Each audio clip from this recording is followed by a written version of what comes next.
हमें सारी तरह के बच्चे चाहिए, हमें प्लेयर भी चाहिए, हमें ब्यूरोक्रेट्स भी चाहिए, हमें क्रिकेट प्लेयर भी चाहिए, हमें कल्चर में भी चाहिए और हमें राजनेता भी चाहिए। और आज राजनेता की राजनीति की बात करें तो पूरी दुनिया में समाज का पूरा नाम है।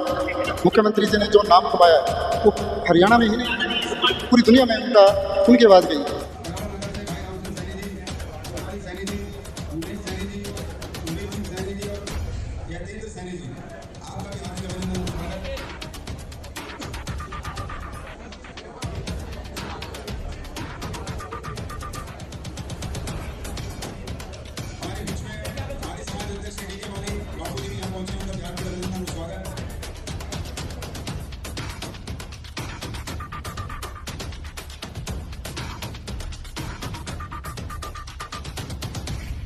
आज आप अंतर्राष्ट्रीय सैनिक भवन में आए मंगलकुटी, और आप इंटरनेशनल लेवल पर देखा जाए तो सैनिक समाज और पॉलिटिक्स में भी आप इंटरनेशनल लेवल पर काम कर रहे हैं, तो क्या संदेश देना चाहेंगे सैनिक समाज को और इस भवन के?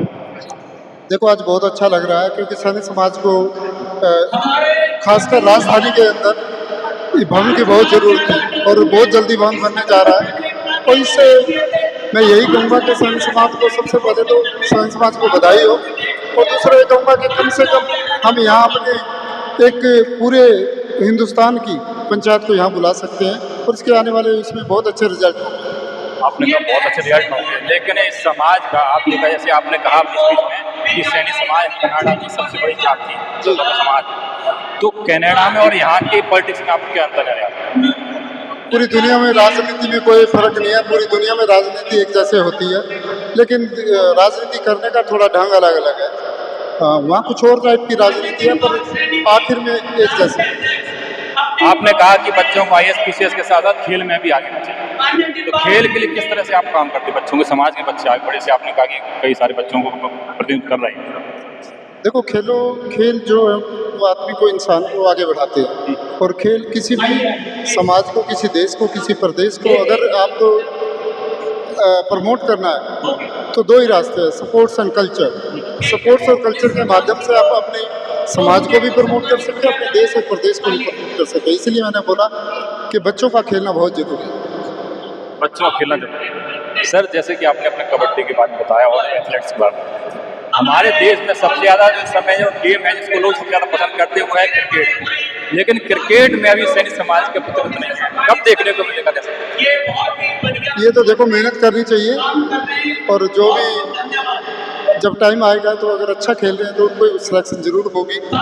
और वही मैं बात कबड्डी में कहना चाह रहा हूँ, जो बच्चा अच्छा खेलेगा तो किसी भी समाज से हो उसको उसमें टीम में जगह मिलेगी। अभी आने वाले टाइम में हम फिर बताएंगे आपको कि एशिया कप होने जा रहा है, बहुत जल्दी उसकी डेट एंड टाइम और जगह अनाउंस कर दी जाएगी, जो कि 2012 से 16 के बाद एशिया कबड्डी का सर्कल कबड्डी कप नहीं हुआ, लेकिन अभी इसी साल एंड ऑफ दिस ईयर आप देखोगे। आप पूरे एशिया में कबड्डी का प्रतिनिधित्व करते हैं कबड्डी फेडरेशन में। भारत में और अन्य देशों में खेल को लेकर क्या आप समानता देखते हो? क्या आपको लगता है कि भारत में वो चीज़ नहीं है जो भारत में होनी चाहिए? भारत में जो हमारे राष्ट्रीय गेम है, जो अपने कबड्डी के जैसे अपने जो गेम है, चाहे वो हॉकी हो, कबड्डी हो, कुश्ती हो, बॉक्सिंग हो, ये हमारे अपने कंट्री के गेम हैं, और इन गेमों में कहीं ना कहीं हम ध्यान नहीं दे रहे और दूसरे गेमों पे ध्यान दे रहे हैं। और सब दुनिया की सबसे बड़ी पॉपुलेशन है हमारे देश की, बच्चे कितने क्रिकेट खेल लेंगे, कितने %?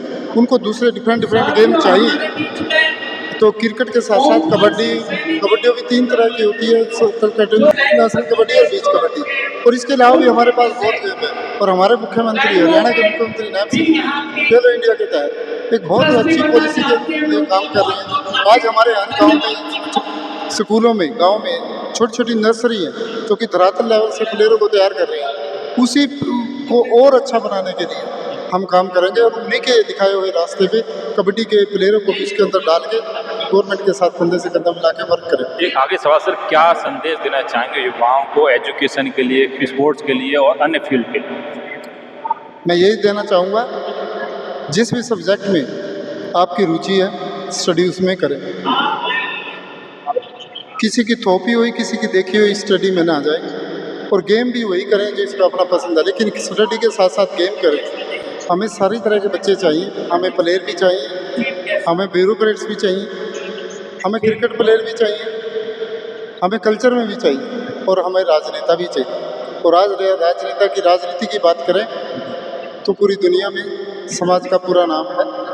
मुख्यमंत्री जी ने जो नाम कमाया है वो हरियाणा में ही नहीं पूरी दुनिया में उनकी आवाज़ गई। तो ऐसे मुख्यमंत्री हरियाणा को, देश को, प्रदेश को, समाज को पहली बार मिले और उसको हमें आगे बढ़ाना चाहिए। जैसे यहाँ पे सैनी समाज के बच्चों का प्रतिभा सम्मान समारोह और आप ऑल इंडिया सैनी समाज को रिप्रेजेंट करते हैं, तो क्या संदेश देना चाहेंगे और आज का जो प्रोग्राम है उस प्रोग्राम से मतलब किस तरह से क्यों एक प्रोग्राम करते हैं? मेरा समाज को यही संदेश है, जो सपना हमने देखा था वो संपन्न होने जा रहा है। आज सावित्रीबाई फुले ट्रस्ट ने जो इतना भव्य प्रोग्राम किया, प्रतिभा सम्मेलन समारोह किया, जिसमें बच्चों को मोटिवेट किया। इन फ्यूचर हम ऐसे करते रहेंगे और बच्चे हमारे आगे बढ़ते रहेंगे। इस भवन के लिए सर क्या कहना चाहिए? भवन आप सबके सहयोग से आज इतना बड़ा भवन, ये इंटरनेशनल भवन है, इसमें बच्चे ऊपर IAS और IPS की जो ट्रेनिंग करेंगे उन बच्चों को ऊपर वो दी जाएगी। और इससे भी इसी तरह का एक भवन गुड़गांव बना रहे हैं, वो भी तैयार हो गया, नेक्स्ट महीने उसको हम हैंड ओवर कर देंगे। उसमें भी इसी तरह 2 हॉल बनाए गए हैं, ऊपर 25 तकरीबन 50 बच्चों को रुकने के लिए इंतजाम किया गया।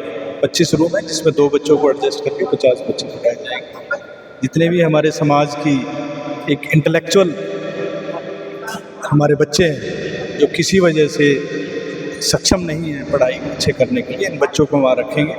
इंटरनेशनल लेवल पे सब स्टेट से हम बच्चों को लेके और आगे बढ़ाने का काम करेंगे। सर आपने अपनी स्पीच में कहा था कि सैनी समाज जो है सैनी समाज एजुकेशन, पॉलिटिक्स और व्यवसाय के लिए काम करते हैं, तो व्यवसाय में आप किस तरह से?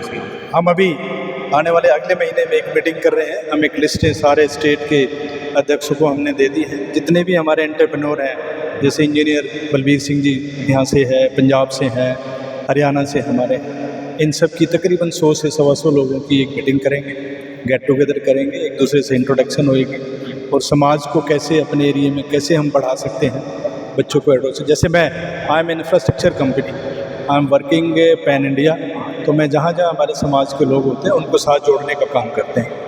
किसी को कॉन्ट्रैक्ट दे दिया, किसी को गाड़ियाँ डलवा दी, इस तरह का हम काम करते हैं। इसी तरह की मुहिम जो अभी तक हम नहीं कर पाए हैं कि एंटरप्रेन्योरशिप के लिए लोगों को इकट्ठा करके सब लोगों को इकट्ठा करेंगे और समाज में एक ऐसी जागृति लाएंगे। जैसे आपने हरियाणा में देख लिया होगा, हरियाणा में एक जागृति थी जिसने आज नायब सैनी जी हमारे सिरमौर है।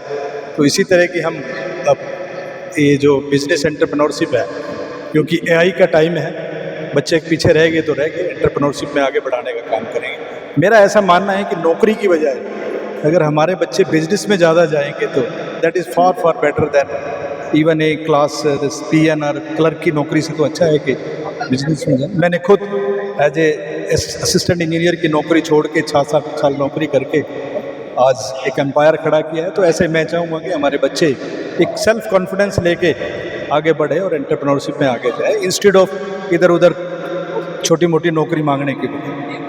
कि सब बच्चे ज़्यादा से ज़्यादा जुडिशरी ज्वाइन करें, किसी को मेरी हेल्प चाहिए हो जरूर हेल्प करो। जैसा कि सर आपने हेल्प की बात की, हम कहते हैं कि जब भी कोई आपके पास जाता है और आप खुद भी जैसे भी कह रहे हैं, ऐसे कहते हैं समाज जब भी प्रोग्राम होता है कि आइए हेल्प कीजिए, और कई बार आप मीटिंग करते हैं, गाइड करते हैं।